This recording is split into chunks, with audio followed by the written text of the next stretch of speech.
Hadirin jamaah yang dirahmati Allah, mari kita luruskan niat, mari kita bulatkan tekad semata hanya berharap kepada ridho Allah Azza wa Jalla. Selain daripada ridho Allah, maka kita nomor 2 kan, nomor 3 kan, nomor 4 kan. Nomor 1 tetap adalah mencari kasih sayang, cinta, rahmah dan ridhonya Allah Subhanahu wa taala dalam majelis ilmu yang mulia subuh sampai syuruk ini. Semoga Allah meridhoi kita semua. Allah jadikan pertemuan ini pertemuan yang penuh barakah. Hadirin jamaah yang dirahmati Allah, bab tentang ketika Allah cemburu kepada hambanya, atau tidak ada yang lebih cemburu daripada Allah. An Abdullah qala qala Rasulullah sallallahu alaihi wasallam, laisa ahadun ahabba ilaihi al-madhu min Allah min ajli dhalik madaha nafsahu, wa laisa ahadun aghyar min Allah min ajli dhalik harramal fawahish. Adalah Rasulullah yang mulia telah bersabda, tidak ada yang lebih menyukai pujian dibanding Allah. Karenanya Allah memuji diri Allah sendiri, dan harusnya seorang hamba juga memuji Allah Azza wa Jalla. Dan tidak ada yang lebih cemburu dibanding Allah, karenanya Allah mengharamkan kemaksiatan. Tidak ada yang lebih menyukai pujian dibanding Allah, maka Allah memuji dirinya, dan harusnya setiap hamba itu memuji Allah, mengembalikan semua pujian kepada Allah. Jangan sampai dia terlena dengan pujian yang datang padanya, kecuali dia kembalikan kepada Allah. Kenapa bagus? Alhamdulillah. Indah? Alhamdulillah. Buah karyanya mudah untuk dibaca? Alhamdulillah. Tokonya semakin jaya? Alhamdulillah. Kedainya semakin banyak cabangnya di mana-mana? Alhamdulillah. Tidak ada zat yang berhak untuk dipuji kecuali Allah. Jadi kita pun ketika dapat pujian itu sebab karena Allah menutupi aib yang ada pada diri kita. Gak mungkin orang memuji kita jika aib yang ada dalam diri Allah tampakkan, itu gak mungkin. Pasti orang memuji kita karena aib-aib yang kita punya Allah tutup rapat-rapat sehingga orang taunya yang baik-baik tentang kita. Maka siapa yang lebih berhak untuk dipuji? Allah. Kalau datang pujian pada kita, kembalikan kepada Allah Subhanahu wa ta'ala. Yang kedua, tidak ada yang lebih cemburu daripada, tidak ada yang lebih cemburu kepada sesuatu dibanding Allah Subhanahu wa ta'ala. Oleh karenanya Allah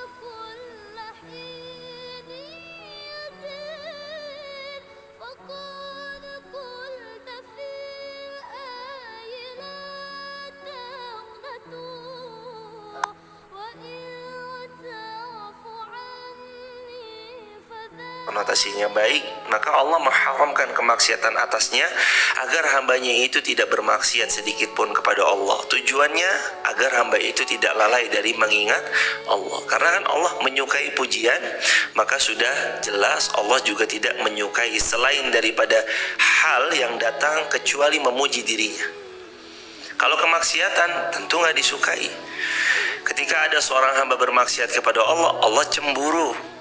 Ketika ada seorang hamba bermaksiat kepada Allah, Allah yang paling cemburu ketika hamba itu berlaku maksiat dalam dirinya, dalam hidupnya, kepada dirinya sendiri.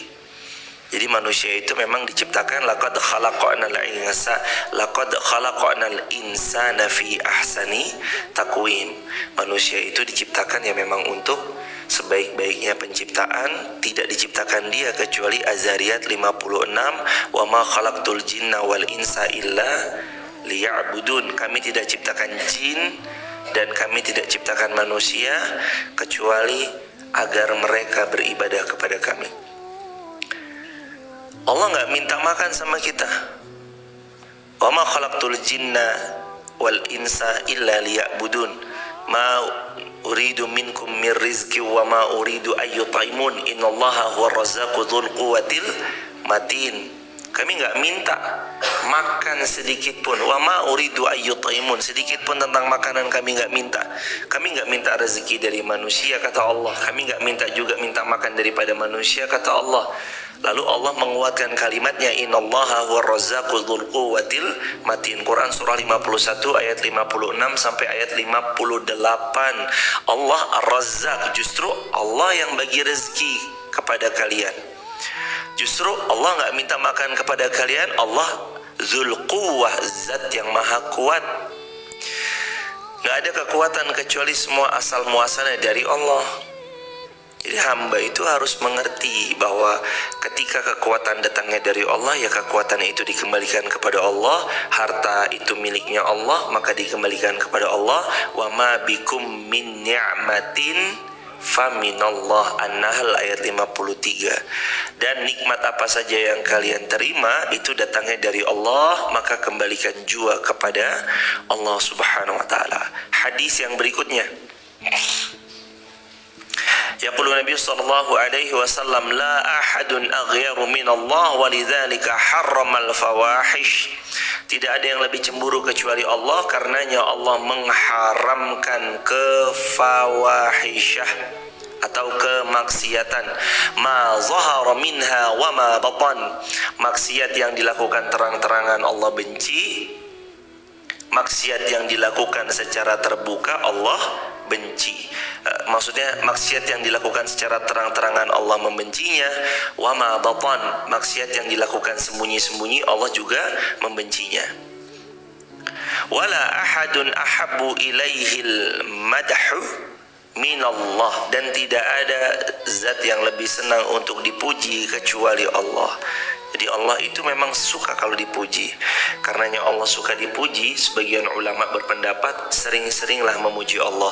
Kalimat pujian kepada Allah itu diantaranya apa? Subhanallah, walhamdulillah, wala ilaha illallah, Allahu akbar. Itu kan semua kontennya pujian. Subhanallah, maha suci Allah. Walhamdulillah, segala puji milik Allah. Wala ilaha illallah, tiada Tuhan yang berhak diibadahi dengan benar kecuali Allah.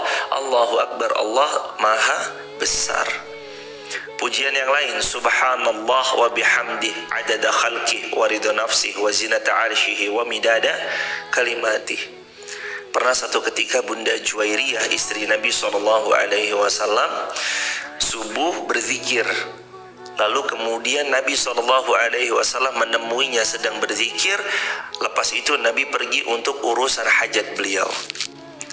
Lalu di waktu jelang siang Nabi datang kembali, sedangkan istri beliau Bunda Juwairiyah masih tetap pada posisi yang sama dalam keadaan zikir kepada Allah.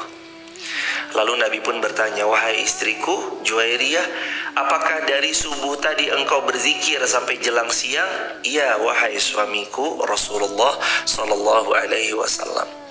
Lalu apa kata Rasulullah? Maukah engkau aku berikan suatu amalan yang amalan ini ringan tapi setara dengan zikir panjangmu dari subuh hingga jelang siang? Tidak bisa dikalahkan kecuali oleh orang yang melakukan zikir yang semisalnya.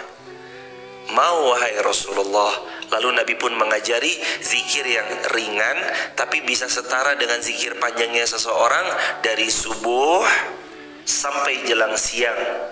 Apa kalimatnya? Rasulullah ajarkan kepada istri beliau Juwairiyah, katakan olehmu subhanallah wa bihamdih adada khalqih wa ridha nafsih wa zinata arshih wa midada kalimatih.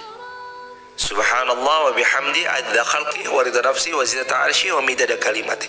Diajarkan satu doa ini, yang siapa seorang hamba bila berzikir dengan kalimat ringan dan sederhana tadi, itu setara dengan zikirnya sejak sedari subuh sampai jelang siang. Allahu akbar walillahil hamd.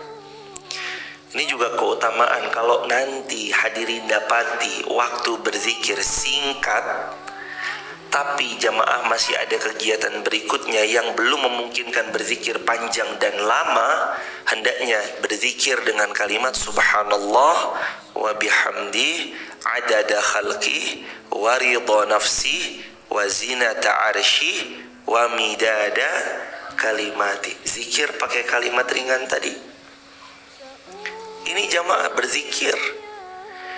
Kalau ada di antara hamba tidak berzikir, kemarin Nabi sudah beritahu pada kita, siapa-siapa yang berzikir, dia adalah hamba yang hidup. Siapa-siapa yang enggan berzikir, sesungguhnya mereka adalah hamba yang mati. Kita tuh disebut hidup. Manusia itu, orang beriman, disebut memiliki kehidupan ketika dia banyak berzikir mengingat Allah. Kata Imam Ahmad bin Hanbal, muridnya Imam Syafi'i, Imam Ahmad pernah mengatakan kehidupan seorang beriman itu karena mereka memiliki ilmu, amal, guru, teman. Ini kata Imam Ahmad. Seseorang itu disebut memiliki kehidupan ketika 4: punya ilmu, punya guru, punya amal, punya teman. Ilmu, guru, amal, teman, hidup.